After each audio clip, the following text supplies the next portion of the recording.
मेरी नई नई शादी हुई थी, शौहर दुबई में था और मैं यहाँ तन्हाई के लंबे दिन गुजार रही थी। एक रात जज्बात में आकर मैंने एक ऐसी तस्वीर भेज दी जिसे सिर्फ मेरे शौहर को देखना था, लेकिन अगले ही लम्हे मेरी सांस रुक गई क्योंकि वो तस्वीर गलती से देवर के नंबर पर चली गई थी। फिर जो हुआ उसने मेरी जिंदगी का रुख ही बदल दिया। मेरी नई नई शादी हुई थी। हर लड़की की तरह मेरे भी बहुत से ख्वाब थे। मैं सोचती थी कि शादी के बाद जिंदगी रंगीन हो जाएगी, हर दिन खुशियों से भर जाएगा और मैं अपने शरीक हयात के साथ एक नई दुनिया बसाऊंगी। लेकिन किस्मत को शायद कुछ और ही मंजूर था। शादी के सिर्फ चंद हफ्ते बाद मेरे शौहर को वापस दुबई जाना पड़ा क्योंकि उनकी मुलाजमत वहीं थी। शुरू में तो मैंने खुद को समझाया कि ये चंद महीनों की बात है, वक्त जल्द गुजर जाएगा, मगर आहिस्ता आहिस्ता तन्हाई मेरे दिल पर बोझ बनने लगी। दिन तो घर के कामों में गुजर जाते थे लेकिन रातें बहुत लंबी महसूस होती थीं। कभी पुरानी तस्वीरें देखती, कभी शौहर के मैसेजेस पढ़ती और कभी उनके कॉल का इंतज़ार करती रहती। एक रात में हद से ज़्यादा जज्बाती हो गई। दिल चाहा कि शौहर को कोई ख़ास चीज़ भेजूं ताकि वो भी मुझे याद करें। मैंने जल्दी जल्दी फ़ोन उठाया, तस्वीर मुंतखब की और बग़ैर ज़्यादा गौर किए सेंड का बटन दबा दिया। चंद सेकंड बाद जब दोबारा फ़ोन देखा तो मेरे हाथों के तोते उड़ गए। तस्वीर शौहर के बजाय गलती से मेरे देवर के नंबर पर चली गई थी। मेरा दिल ज़ोर ज़ोर से धड़कने लगा। ऐसा महसूस हो रहा था जैसे ज़मीन मेरे कदमों के नीचे से निकल गई हो। मैं बार बार मैसेज डिलीट करने की कोशिश कर रही थी लेकिन बहुत देर हो चुकी थी। सामने सीन का निशान आ चुका था। अब मेरे ज़हन में सैकड़ों सवाल गर्दिश कर रहे थे। देवर ने तस्वीर देख ली होगी। वो क्या सोच रहा होगा? अगर उसने घर वालों को बता दिया तो क्या होगा? अगर उसने मेरे शौहर को बता दिया तो? पूरी रात मेरी आँखों से नींद गायब रही। हर चंद मिनट बाद फ़ोन चेक करती लेकिन देवर की तरफ से कोई जवाब नहीं आया। यही खामोशी मुझे और ज़्यादा परेशान कर रही थी। अगली सुबह नाश्ते की मेज़ पर सब मामूल के मुताबिक थे। देवर भी वहीं बैठा था। उसके चेहरे पर कोई ख़ास तासुर नहीं था। उसने मुझे सलाम किया और आम दिनों की तरह बात की। लेकिन मुझे लग रहा था कि शायद वो अंदर ही अंदर कुछ सोच रहा है। दोपहर के वक्त मेरा फ़ोन बजा।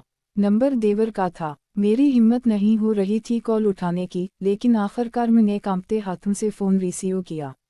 भाभी परेशान मत हूँ, गलती सबसे हो जाती है। मैंने वो तस्वीर फ़ौरन डिलीट कर दी थी। ये सुनकर जैसे मेरे दिल से बहुत बड़ा बोझ उतर गया, लेकिन साथ ही शर्मिंदगी और भी बढ़ गई। मैंने बार बार माजरत की। उसने हंसकर कहा, आप फिक्र ना करें, ये बात हमारे दरमियान ही रहेगी। कॉल ख़त्म हो गई मगर मेरे दिल में अजीब सी बेचैनी बाकी रही। मुझे लग रहा था कि शायद अब हर चीज़ पहले जैसी नहीं रहेगी। कुछ दिन गुजर गए। मैंने कोशिश की कि इस वाक़ये को भूल जाऊं, मगर जब भी देवर सामने आता मुझे वो गलती याद आ जाती। दूसरी तरफ वो हमेशा की तरह इज्जत और एहतराम से पेश आता रहा। एक शाम में छत पर बैठी थी। मौसम खुशगवार था लेकिन दिल उदास था। शौहर की याद बहुत आ रही थी। अचानक देवर भी वहाँ आ गया। उसने दूर से सलाम किया और पूछा, भाभी आप ठीक हैं? पता नहीं क्यों उस दिन मेरे दिल का बोझ आंखों के रास्ते बाहर आ गया। मैं रोने लगी। देवर ने सिर्फ इतना कहा, भाई जान भी आपको बहुत याद करते हैं। वो मेहनत सिर्फ आप दोनों के मुस्तकबिल के लिए कर रहे हैं।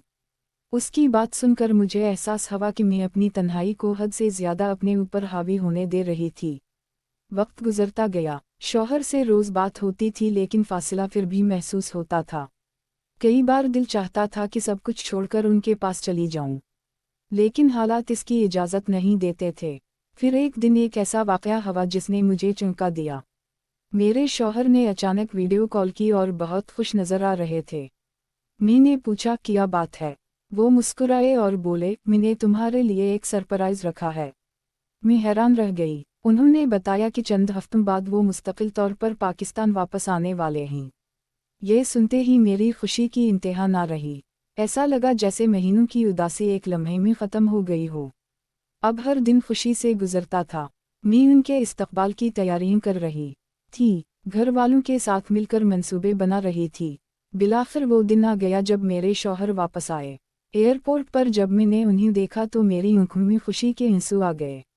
इतने महीनों की दूरी एक लम्हे में ख़त्म हो गई थी। घर वापस आने के बाद ज़िंदगी वाकई बदल गई। अब ना तन्हाई थी, ना इंतज़ार की अज़ियत।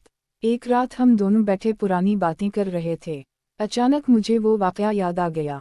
मैंने हिम्मत करके शौहर को सब कुछ बता दिया। मैं सोच रही थी कि शायद वो नाराज़ होंगे, लेकिन वो हंस पड़े।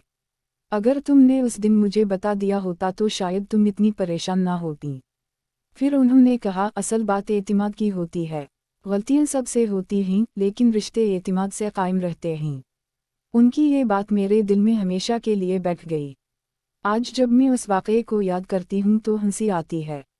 उस वक्त मुझे लग रहा था कि मेरी दुनिया ख़त्म हो जाएगी, लेकिन हकीकत में वो सिर्फ़ एक गलती थी जिसे मैंने अपनी सोचों में बहुत बड़ा बना लिया था। ज़िंदगी ने मुझे सिखाया कि बाज़ औक़ात हम खुद ही अपने खौफों को हकीकत से बड़ा बना लेते हैं, जबकि हकीकत इतनी खौफनाक नहीं होती जितनी हमारे ज़हन में नज़र आती है। और शायद उसी लिए कहते हैं कि रिश्तों में एतिमाद, सब्र और समझदारी सबसे बड़ी ताकत होते हैं। अगर ये 3 चीज़ें मौजूद हों तो बड़े से बड़ा मसला भी हल हो सकता है। लेकिन कहानी यहाँ ख़त्म नहीं होती, क्योंकि चंद माह बाद मुझे एक ऐसी सच्चाई का पता चला जिसने उस रात के वाक़ये को एक बिल्कुल नया मतलब दे दिया। अगर आप जानना चाहते हैं कि वो राज क्या था तो कमेंट में ज़रूर बताएं।